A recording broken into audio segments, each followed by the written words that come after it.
સુરતમાં suspended police કર્મચારી દ્વારા ભાજપ લઘુમતી મોરચાના મહામંત્રીને છાતી પર મુક્કા મારતા મોત નીપજ્યું છે। પોલીસે આરોપીની ધરપકડ કરી વધુ તપાસ હાથ ધરી છે।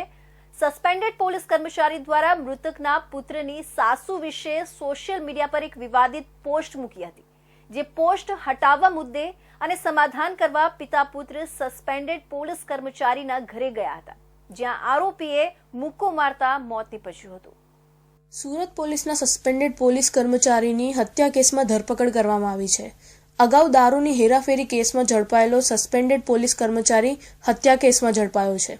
ભેસ્તાન પોલીસ મથકના એસીપી દીપસિંહ વકીલના જણાવ્યા અનુસાર ઊન સ્થિત ભેસ્તાન ખાતે રહેતા સલીમ બાગડિયા પોતાના સહપરિવાર જોડે રહે છે।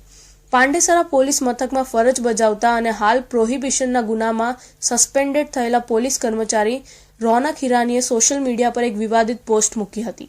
આ પોસ્ટને લઈ જમાઈ અને તેના પિતા દ્વારા આ પોસ્ટ હટાવવા મુદ્દે રોનકનો પરિવારનો સંપર્ક કરાયો હતો।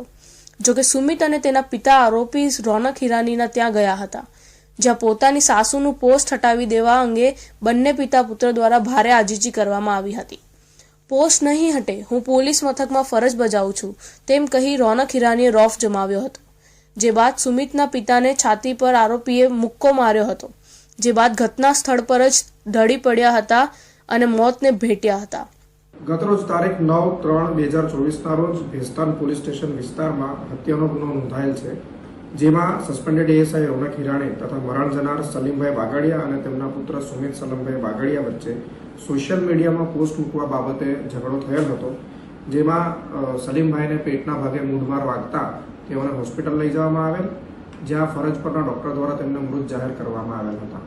આ બનાવમાં પોલીસે પેનલ દ્વારા પીએમ કરાવીને ત્યારબાદ આઈપીસી 302 હેઠળ ગુનો નોંધેલ છે। અત્રે નોંધવા યોગ્ય છે કે મરણ જનાર તથા જેમની પર હત્યાનો આરોપ છે એ બંને વ્યક્તિ એક જ કોમ્યુનિટીના છે। ઘટનાની જાણ થતાં ભેસ્તાન પોલીસ ઘટના સ્થળે દોડી આવી હતી અને મૃતદેહને પીએમ અર્થે સુરત નવી સિવિલ હોસ્પિટલ ખસેડી આગળની તપાસ હાથ ધરી હતી।